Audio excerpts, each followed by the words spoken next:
हम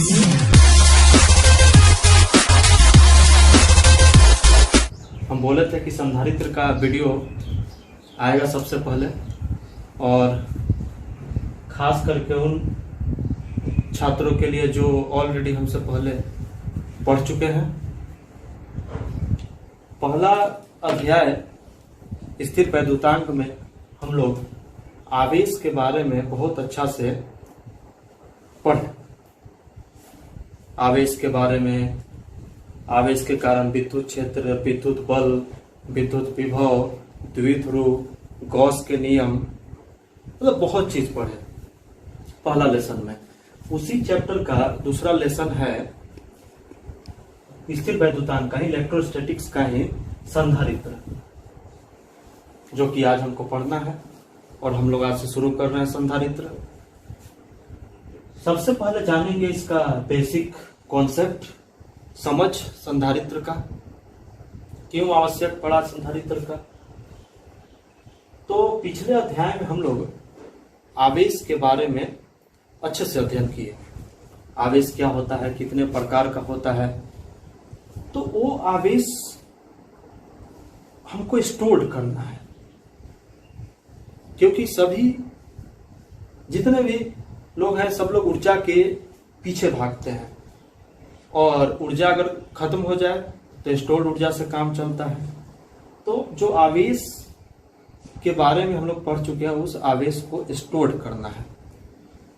तो उसके लिए जो हम लोग उपकरण उपयोग करते हैं उसी का नाम है संधारित्र, या कैपेसिटर जिसको इंग्लिश में बोलते हैं, या कंडेंसर बोलते हैं, जो कि आप जनरली पंखा में लगा हुआ देखते हैं।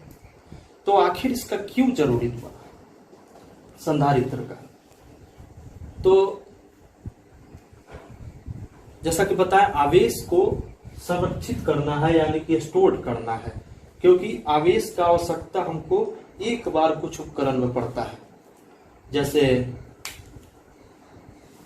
हम लोग पानी देखते हैं, पानी तो पानी तो हमारे पास है, लेकिन जब जरूरत होता है तो हम लोग उसको स्टोर करते हैं बाल्टी में।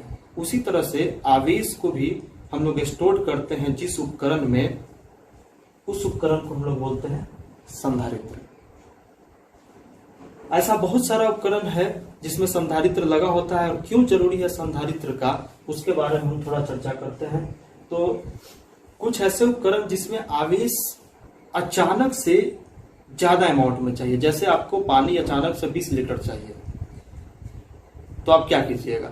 नल तो नहीं खोलिएगा, आपको 20 लीटर पानी चाहिए एक बार में, तो उसको हम लोग क्या करते हैं, स्टोर करते हैं बाल्टी में, 20 लीटर के बाल्टी में, और फिर उसको जब यूज करना होता है तो करते हैं। उसी तरह से अगर हमको आवेश एक बार ह्यूज अमाउंट में चाहिए तो उसको स्टोर करना है। तो जो स्टोर करने के लिए उपकरण हम लोग यूज करेंगे उसी को हम लोग संधारित्र बोलेंगे।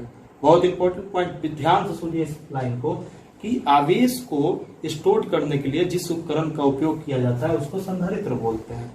क्यों? क्योंकि ह्यूज अमाउंट में एक बार हमको आवेश चाहिए। जैसे कैमरा में फ्लैश लाइट होता है, अब उसको फ्लैश लाइट को जलने के लिए अचानक से बहुत ज्यादा अमाउंट में इलेक्ट्रॉन्स यानी चार्ज चाहिए। तो अचानक एक बार में ही चार्ज चाहिए, तो कौन देगा? वो देगा संधारित्र। तो संधारित्र क्या है? फिर से कुछ और उपकरण है जिसमें हम लोग देख सकते हैं इसका उपयोग संधारित्र का, यानी अचानक जहां से हमको ह्यूज अमाउंट में चार्ज चाहिए उसको, उस उपकरण को हम लोग संधारित्र बोलेंगे। तो हम इसको लिख लेते हैं सबसे पहले कि संधारित्र क्या है। आपको क्लियर हो गया होगा कि संधारित्र एक ऐसा युक्ति है जिसका उपयोग हम लोग आवेश को स्टोर करने में कर। यहाँ पर बेसिक जो डिफिनीशन है लिख लेते हैं, जैसा कि आप एकदम क्लियर होगा कि संधारित्र आवेश को संग्रहित करने यानी स्टोर करने में किया जाता है उपयोग, तथा आवेश रहेगा तो ऑलरेडी विद्युत क्षेत्र भी रहेगा। तो वही डिफिनीशन हम लोग लिखे हैं, जो एक याद करने का बिल्कुल जरूरत नहीं, एक बार पढ़िए एकदम याद हो जाएगा। वैसी युक्ति जिसका उपयोग आवेश को संग्रहित तथा विद्युत क्षेत्र उत्पन्न करने में किया जाता है उसे संधारित्र कहते हैं। जैसा कि ये कोई डिफिनीशन एकदम फिक्स नहीं है, अलग अलग बुक में अलग अलग डिफिनीशन मिलते हैं, लेकिन नॉर्मली ये डिफिनीशन लिख सकते हैं कि वैसा युक्ति जिसका उपयोग आवेश को संग्रहित तथा विद्युत क्षेत्र उत्पन्न करने में किया जाता है उसे संधारित्र कहते हैं। यानी एक हमारे पास अब समझ आ गया कि आवेश को अगर एकत्रित करना है यानी संग्रहित करना है तो एक उपकरण चाहिए। जैसे पानी को अगर संग्रहित करना है तो एक हमको उपकरण चाहिए जिसको बाल्टी बोलते हैं। उसी तरह से आवेश को अगर संग्रहित करना है तो एक हमको उपकरण चाहिए जिसको संधारित्र कहेंगे। अब क्वेश्चन ये उठता है कि आखिर कितना आवेश संग्रहित किया जा सकता है किसी संधारित्र में। जैसे सेम आप कंपेयर करके देखिएगा, पानी और बाल्टी वाला एग्जांपल से सेम उसी के जैसा है। आखिर किसी बाल्टी में कितना हम लोग पानी को संग्रहित कर सकते हैं। तो हम लोग देखते हैं कि जितना बाल्टी का धारिता है उतना उसमें पानी संग्रहित होता है। उसी प्रकार से संधारित्र में आवेश उतना ही उत्पन्न होगा, उतना ही हम लोग संग्रहित कर सकते हैं जितना उसका धारिता होगा। तो यहाँ एक नया कॉन्सेप्ट डेवलप हो पाता है, संधारित्र का धारिता। तो सबसे पहले हम लोग उसको भी देखेंगे, कितना आवेश एकत्रित कर सकते हैं। तो वो जो बताएगा वो है संधारित्र की धारिता। तो सबसे पहले हम लोग उसके बारे में देखेंगे, संधारित्र की धारिता।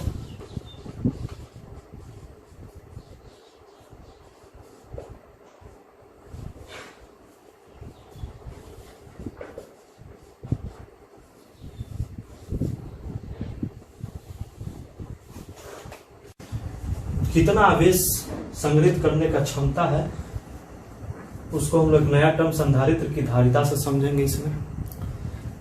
तो जैसा कि बताएं कि कोई अगर चालक हमारे पास है तो कितना ये आवेश संग्रहित यानी स्टोर कर सकता है। प्रत्येक जितना भी मतलब कि चालक हो गया, किसी जो आवेश जिस पर है वो उसका धारिता होता है। तो जैसे हम लोग कोई अगर हमारे पास चालक है तो उसका कितना धारिता हो सकता है। तो क्या मतलब आवेश डालते जाएंगे आवेश लेते जाएगा। तो सबसे पहले तो हम लोग यहाँ देखते हैं कि अगर हम इसको आवेश दे रहे हैं तो पहले तो इस पर आवेश स्टोर होगा। तो क्या आवेश देते जाएंगे और आवेश हमेशा बढ़ते जाएगा? नहीं। जैसे बाल्टी वाला एग्जांपल से देखते हैं, क्या हमेशा उसमें पानी डालते जाएंगे और पानी बढ़ते जाएगा? नहीं। एक ऐसा समय आएगा कि बाल्टी का जितना धारिता है उतना ही पानी उसमें रहेगा, उसके बाद पानी डालते जाइए, पानी बाल्टी से ऊपर आ जाएगा। उसी प्रकार से अगर इस कंडक्टर यानी चालक में हम आवेश देते हैं तो आवेश बढ़ते जाएगा। एक अचानक ऐसा समय आएगा कि आवेश बढ़ने से क्या होता है, हम पिछले अध्याय में पढ़ चुके हैं कि आवेश जैसे ही बढ़ता है विद्युत क्षेत्र बढ़ता है। तो आवेश बढ़ाते जाएंगे विद्युत क्षेत्र यहाँ पे बढ़ते जाएगा। और जैसे ही विद्युत क्षेत्र बढ़ेगा, यहाँ जो हवा में एयर्स में आवेश मौजूद है उस पर एक बल लगाएगा। जैसे ही हम लोग आवेश को बढ़ाते जाएंगे, जैसे ही ये विद्युत क्षेत्र बहुत स्ट्रॉन्ग यानी बहुत मजबूत हो जाएगा, यहाँ से ये इलेक्ट्रॉन्स को खींचना स्टार्ट कर देगा। और जैसे ही हम एक आवेश देंगे, एक इलेक्ट्रॉन यहाँ से खींच लेगा, तो फिर नहीं बढ़ पाएगा आवेश। फिर दूसरा आवेश देंगे, फिर यहाँ से एक इलेक्ट्रॉन लेगा और खींच लेगा। तो फिर वही बाल्टी वाला एग्जाम्पल है कि कितना भी पानी डालते जाइए पानी बाहर आ जाएगा। उसी प्रकार से आवेश को इसमें कितना भी आवेश डालते जाए, बाहर से आवेश लेके उतना ही उसका आवेश का मात्रा रहेगा। तो ये जो घटना है इसको आयनीकरण कहते हैं। एयर का है इसलिए इसको हवा का आयनीकरण कहते हैं। तो ये तो क्लियर हो गया कि आवेश जो है हम लोग हमेशा नहीं डाल सकते हैं, कि डालते जा रहे हैं। तो आवेश डालने से क्या हो रहा है, यहाँ पर विद्युत क्षेत्र बढ़ रहा है, हम लोग देख रहे हैं। तो विद्युत क्षेत्र बढ़ेगा तो विभव भी बढ़ेगा, क्योंकि हम लोग देख चुके हैं आवेश के बढ़ने से विभव भी बढ़ता है। तो यहाँ हम लोग लिख सकते हैं कि क्या हो रहा है, आवेश जो है अगर किसी को देने से उसका वोल्टेज यानी विभव जो है कंडक्टर का बढ़ रहा है, चालक का बढ़ते जा रहा है। अगर आवेश हम देते हैं तो उस चालक का वोल्टेज बढ़ते जा रहा है। तो ये जो ये प्रोपोर्शनलिटी कांस्टेंट है, जो इसको समानुपाती को हम लोग नियतांक से हटा लेते हैं, जिसको हम लोग C बोलते हैं। और यही जो C है यहां पर,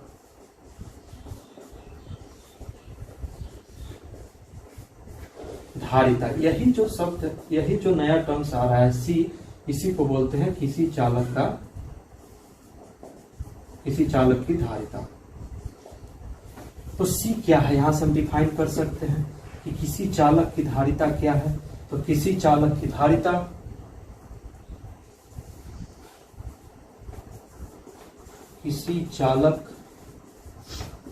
धारिता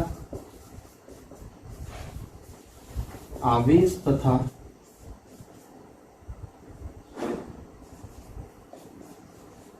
विभव का अनुपात होता है।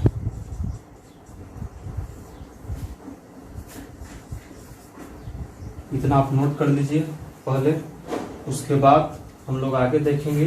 तो यहां से हम लोग देख लिए कि किसी चालक का अगर धारिता निकालना है तो मूल रूप से एक फॉर्मूला हमारे पास आ गया, C=Q/V। उस पर कितना हमने आवेश दिया और उसके कारण कितना उस पर पोटेंशियल यानी कि विभव उत्पन्न हुआ। अगर हम विभव से डिवाइड करते हैं तो उसका किसी भी चालक का या उस चालक का क्या निकल जाएगा, धारिता ज्ञात हमको हो जाएगा। यानी किसी चालक का अगर धारिता निकालना है तो बहुत इंपॉर्टेंट फॉर्मूला C=Q/V। तो उम्मीद है चालक का धारिता क्लियर हुआ होगा। तो इसको नोट कीजिए आप लोग पहले। अभी हम लोग संधारित्र का धारिता का, किसी भी चालक के धारिता का फॉर्मूला देख चुके। Q/,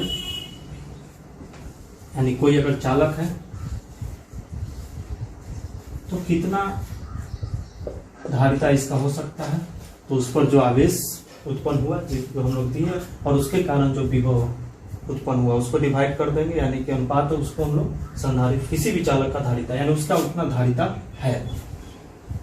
हम लोग चालक में आवेश नहीं दे सकते हैं लगातार, अभी हम बता चुके हैं। लगातार देंगे तो आयनीकरण उत्पन्न हो जाएगा और ये आवेश फ्लो होते चला जाएगा।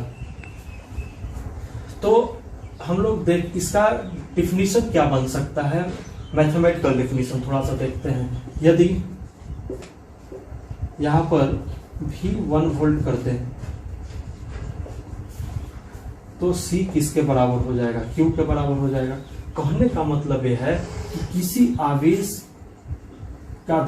किसी चालक का धारिता क्या है, तो किसी चालक का धारिता आवेश का वह मात्रा है जो उस चालक पर 1 वोल्ट विभव वृद्धि करते हैं। फिर से समझिए इस डेफिनेशन को। हम जैसे ही V बराबर 1 वोल्ट किए, C किसके बराबर हो गया, Q के बराबर हो गया। इसका मतलब है कि ये जो C है वही Q है जो भी 1 वोल्ट कर देगा। यानी कि किसी चालक का धारिता आवेश का वह मात्रा है जो उस चालक का विभव में 1 वोल्ट यानी एकांक वृद्धि करते। तो हम लिख सकते हैं डिफिनीशन कि किसी चालक धारिता आवेश की वह मात्रा के बराबर होती है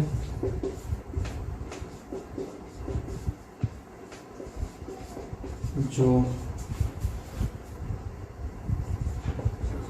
चालक के विभव में एकांक वृद्धि करते हैं। तो यहां क्लियर हो गया कि चालक का धारिता क्या है, तो आवेश के वह मात्रा के बराबर है जो 1 वोल्ट इसका वृद्धि, यानी इसको उतना ही आवेश देंगे, वो आवेश बढ़ाते गए और जिस आवेश पर इसमें 1 वोल्ट वृद्धि हो जाएगा तो हम समझेंगे वही आवेश जो है उसका धारिता है। यानी कहने का मतलब क्या है, किसी चालक का धारिता आवेश की वह मात्रा के बराबर है जो उस चालक के विभव में एकांक वृद्धि करते हैं। तो क्लियर हो गया होगा कि चालक का धारिता क्या है। किसी भी चालक का धारिता बेसिक क्या फॉर्मूला आ गया, C=Q/V। अब आता है नया भौतिक राशि आया है, तो सबसे पहले इसका हम लोग मेजर करेंगे कि इसको मापते किस में है, यानी मात्रक देखेंगे। तो अगर इसका हमको मात्रक देखना है, सही मात्रक, तो Q=V है। Q का हम लोग कूलम और V का जूल, तो जूल पर कूलम।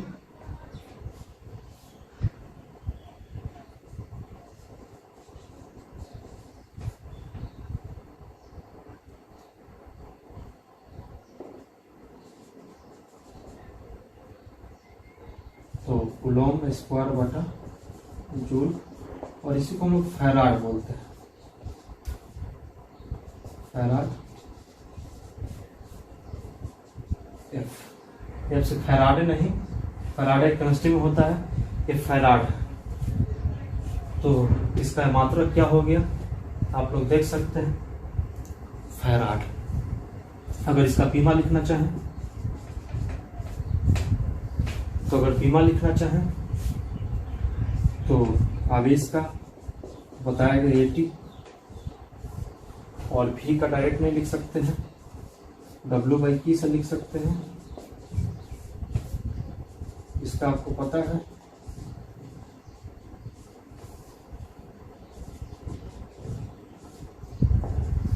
तो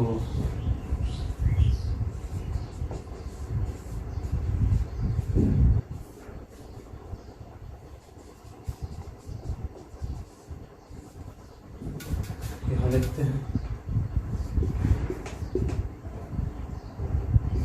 क्या हो जाएगा, ऊपर जाएगा, रिवर्स में बदलेगा, ये ऊपर जाएगा L-2, T पहले से 2 है, T का पावर 4 और A स्क्वायर, ये इसका भी हो गया। इतना नोट कर लीजिए पहले, और उसके बाद हम लोग आगे बढ़ेंगे।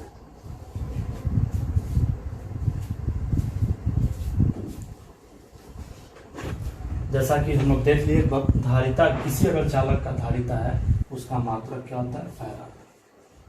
अब हमको फैराड को समझना है, एक्चुअल में फैराड है क्या। जैसे अभी हम लोग धारिता समझे कि अगर कोई चालक पे, कंडक्टर पे आवेश देते जा रहे हैं, जब जिस आवेश पे इसका वोल्टेज 1 वृद्धि हो जाए, तो हम बात समझेंगे कि वही आवेश उसका धारिता है, यानी जितना आवेश दिए वही उसका एक्चुअल धारिता है। तो अब फैराड क्या है, फैराड को समझते हैं जरा। तो फैराड यानी कहने का मतलब 1 फैराड क्या होगा भाई, C बराबर हम देखते हैं Q/V, और इसका मात्रक है फैराड। तो यदि Q बराबर 1 हो जाए, 1 कूलम, और V बराबर भी 1 वोल्ट हो जाए, तब जो है C किसके बराबर होगा, 1 फैराड का। मतलब इसका मतलब क्या है, इसका मतलब ध्यान से समझना है। पहले हम लोग देखें कि आवेश का वह मात्रा जिस पर वोल्ट 1 वृद्धि हो जाए, उसको हम लोग विद्युत उस धारिता बोलेंगे उस चालक का। लेकिन अब यहाँ अगर हम देखें तो एक ऐसा चालक जिसमें अगर 1 कूलम आवेश दे और वृद्धि भी कितना हो, 1 वोल्ट, यानी किसी चालक पर 1 कूलम आवेश देते हैं और उसका वोल्टेज में भी वृद्धि 1 हो जाए, तो हम बोलेंगे कि उसका धारिता कितना है, 1 फैराड है। तो हम इसको लिख सकते हैं आसानी से कि यदि किसी चालक पे 1 कूलम आवेश देने से उसके विभव में एकांक वृद्धि होता है, तो उसे 1 फैराड कहते हैं। ये आसानी से याद होने वाली चीज है। तो हम लोग इसको लिख लेते हैं कि फैराड क्या है। तो फैराड किसी भी, यहाँ लिख सकते हैं, किसी चालक का धारिता 1 फैराड, या ऐसे इसको लिख सकते हैं ऐसा नहीं लिखते। यदि किसी चालक पर 1 कूलम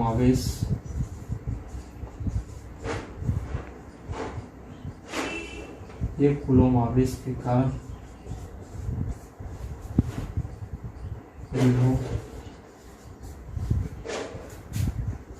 वेगांक वृद्धि होती है से 1 फैराड। क्लियर हो गया होगा कि यदि किसी चालक पर 1 कूलम आवेश थे और उसके कारण विभव में 1 वृद्धि हो, तो उसको हम लोग एक फैराड और धारिता अलग चीज है, ध्यान से इसको समझना है। बहुत लड़का होता है जिसको कंफ्यूजन होता है कि फैराड और धारिता क्या है। तो धारिता वह आवेश का मात्रा है जो वोल्ट एक बढ़ाएगा, यानी 1 वोल्ट बढ़ा देगा चालक का, और यह एक ही कूलम देने पर आवेश 1 वोल्ट बढ़ना चाहिए। तो 1 कूलम देने पर अगर 1 वोल्ट आवेश बढ़ रहा है तो उसको हम लोग बोलेंगे धारिता कितना 1 फैराड।